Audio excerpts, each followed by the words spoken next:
Hi, students in MJS 1310 Film Appreciation and students in COMM 1010 Principles of Speech Communication.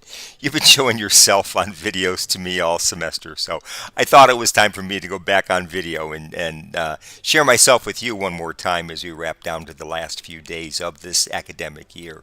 I'm recording this at about 1:45 p.m. on Wednesday, December 11th. So please keep that in mind. If you submitted anything since then and before you watch the video, I haven't had a chance to grade it yet. But if it comes in on Wednesday, I will grade it later on today because for the first time in about a week and a half, I'm feeling like I'm actually ahead of the grading curve right now. I am teaching 5 classes this semester. Wasn't by design, but we had some reasons why I had to end up doing that. So that's why. I also went back to the old-fashioned headset just to make sure you could hear me okay. And let's just make one thing perfectly clear. When it comes to the greatest of all times, that's the guy that's right behind me. Be to my left, to your right. And if you don't know who he is, you ought to look him up.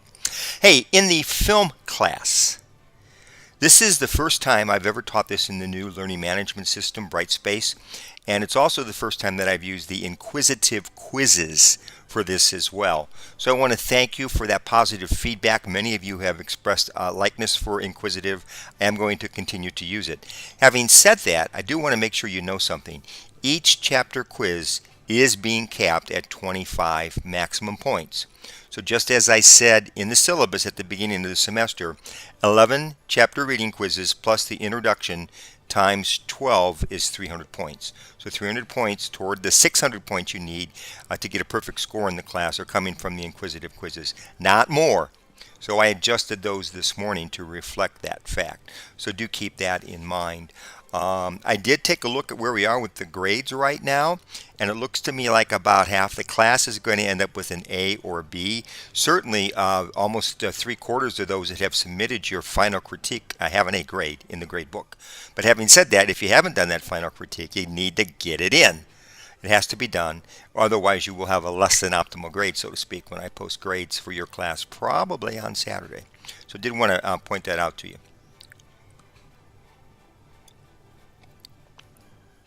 Excuse me while I have my 3rd cup of coffee today. So for those in Principles of Speech Communication, COMM 1010, I do want to apologize to you, and it's about Brightspace. I took my training in Brightspace 2 years ago in the fall of 2022, and I taught a course in Brightspace in the spring of 2023, but that was about a year and a half ago. I took a refresher training session in May of 2024, and then 5 months after that, October, is when our course began. And I know I haven't done as good of a job as I'd like to with Brightspace. Having said that, I will review everything, and you will not be penalized for any mistake I might have made in the Brightspace process. I have found little quirks in the system, and I'll give you one example. A lot of you got 2 points, or some of you got 3 points added to your gradebook yesterday, and here was the quirk. In Blackboard, if you submit a grade that has a short essay answer, it will not post that grade. It will grade the true, false, and the multiple choice. But if you have a short essay, it doesn't post it. It lets the instructor grade those essays and then post a final score. Brightspace is just the opposite. You might remember I had warned you about Quiz 3 that there was a question about the first presidential debate, the one between Biden and Trump, on it.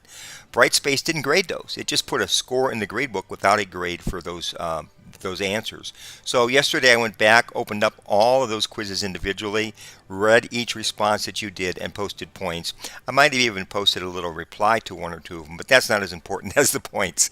So just wanted to use that as an example of some of the quirks between the two systems that I'm still kind of navigating right now. I also am not happy with the rubrics in the speeches, and that's also why I went to a different peer evaluation for speech number 4. The rubrics that I had in Blackboard didn't translate great into Brightspace. They translated a little bit differently. So I am taking that into account as I grade the speech 4 grades. I'm being a bit more liberal with my grading than I might have been, say, with a prior speech. So, and again, I've graded, I think, 4 of those already, and each one, I think, has been in the range of 100 points or higher out of 125. So I think you will be pretty happy with both the comments that you're seeing and the grades as well. But I did want to make you aware of that.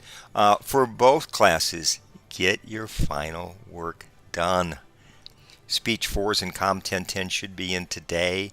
I do have late penalties in effect right now for MJS 1310. Some of you haven't gotten your critiques number 2s done yet, and now is the time to do them. All right. And also, when I talk about now is the time, now would be a good time to sign up for spring 2025 classes at Tri-C. I will be teaching 2 great classes, Principles of Public Relations.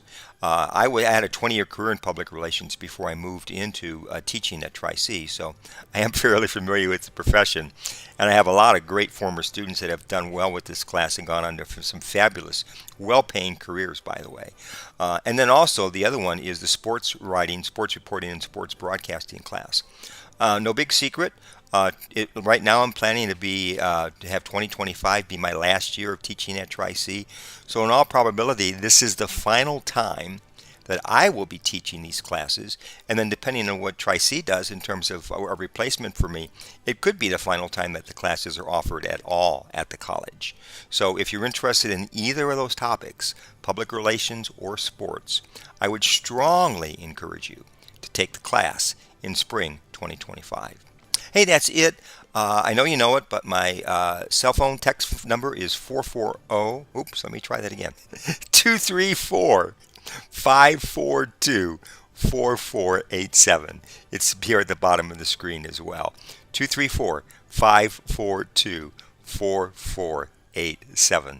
As the student coordinators over in the COMM 1010 class will tell you, I do use it a lot, and I send stuff out to them and they get right back to me. It's been a great 3 people that have helped me out a lot with that particular, that's not a Brightspace class, it is a Blackboard class for COMM 1010. So, hey, happy holidays. I wish you all the best, and I want you to make wise decisions as you enjoy your time off between the semesters, because I very much would like to see you on campus come January 2025.